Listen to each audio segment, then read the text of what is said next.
الله الرحمن الرحيم والذين جاهدوا فينا لنهدينهم سبلنا وإن الله لمع المحسنين صدق الله العظيم وصدق رسوله النبي الكريم ونحن على ذلك لمن الشاهدين والشاكرين والحمد لله رب العالمين. حضرت صدر محترم، اسٹیج پر رونق افروز حضرات علماء اکرام و سامعین عظام و حاضرین جلسہ، السلام علیکم ورحمۃ اللہ وبرکاتہ.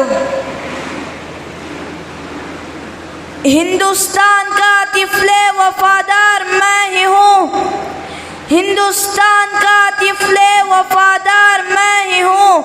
قبروں سے پوچھئے اصل زمیندار میں ہی ہوں. دریا کے ساتھ وہ تو سمندر میں بہہ گیا، دریا کے ساتھ وہ تو سمندر میں بہہ گیا، مٹی میں مل کر مٹی کا حقدار میں ہی ہوں.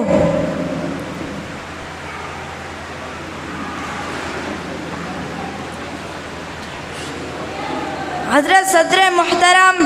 اسٹیج پر رونق افروز حضرات علماء اکرام و حاضرین جلسہ،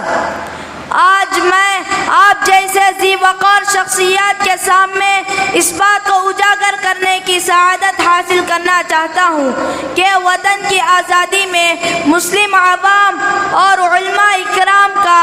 کیا مقام و مرتبہ رہا ہے اور انہوں نے وطن کی آزادی میں کیا کردار ادا کیا ہے. تو تاریخ ہند کے اوراق ہم سے یہ کہتے ہیں کہ اگر جنگ آزادی کے اندر مسلم عوام اور علماء اکرام حصہ نہ لیتے تو یاد رکھیے آج ہم ہندوستانی غلام اور قیدی بن کر رہتے. چنانچہ تاریخ ہند کے اوراق بڑے لمبے ہیں لیکن انہیں سمیٹا جا سکتا ہے تو وہ یہ ہے کہ سن 1601 عیسوی میں تب ہندوستان کی مقدس سرزمین پر انگریزوں کا ناپاک سایہ پڑا اور وہ اپنی شاطرانہ و محیرانہ چالوں سے یہاں کے مالک بن بیٹھے، جس کا اعلان انہوں نے سن 1799 عیسوی میں اس وقت کیا جب سلطان ٹیپو شہید رحمت اللہ علیہ سری رنگا پٹنم میں یہ کہتے ہوئے جام شہادت نوش کیا کہ شیر کی ایک دن کی زندگی گیدڑ کی 100 سالہ زندگی سے بہتر ہے. تو اس وقت ان کی لاش کے اوپر کھڑے ہو کر انگریز مسٹر جنرل لارڈ ہارس نے یہ کہا تھا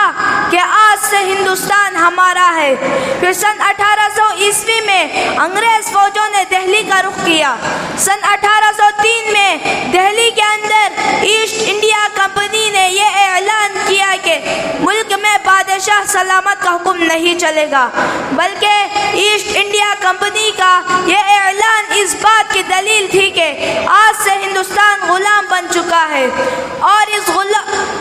تو ایسے وقت میں جس شخص نے سب سے پہلے عالم بغاوت بلند کیا ہے وہ محدث کبیر شاہ عبد العزیز رحمت اللہ علیہ تھے، جنہوں نے فتویٰ جاری کیا کہ آج سے ہندوستان غلام ہو گیا ہے اور اس غلام ملک کو آزاد کرانے کے لیے ہر مسلمان پر جہاد فرض ہے. اور اس فتوے کو آگے بڑھانے کے لیے سید احمد شہید رحمت اللہ علیہ، شاہ اسماعیل شہید رحمت اللہ علیہ کو تیار کیا، جنہوں نے جہاد کو تیار کرنے کے لیے پورے ملک کا دورہ کیا اور اپنی فوج تیار کی. لیکن سوئے قسمت اپنوں کی غداری اور قلت سامانی کے بنا پر سن 1831 میں بالا کوٹ کی پہاڑی پر جمعہ کے روز جام شہادت نوش کیا. پھر بھی آزادی کی چنگاری بجھی نہیں، بلکہ اکابر علماء اکرام جنگ آزادی کی تیاری اندرونی طور پر کرتے رہے.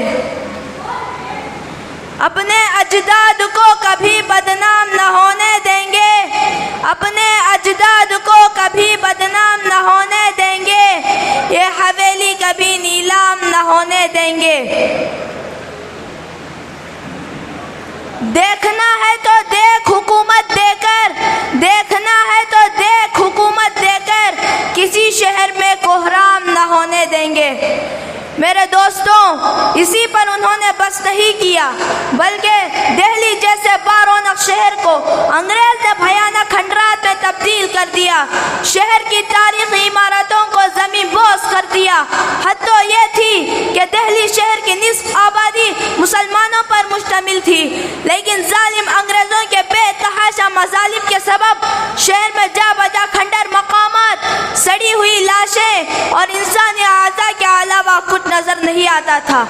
اور یہ مظالم کا سلسلہ جاری تھا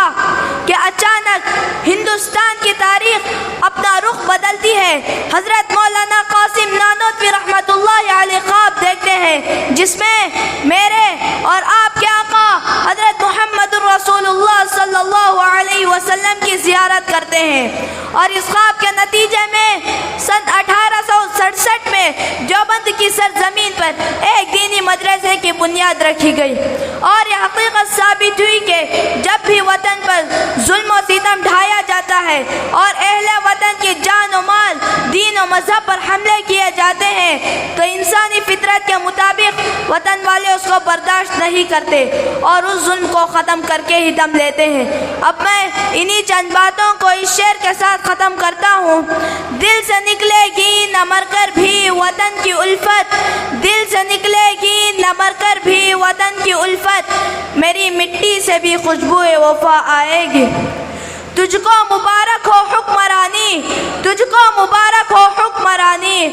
مخالفت بھی ہم نہ کریں گے۔ اگر شریعت پہ ہاتھ ڈالو گے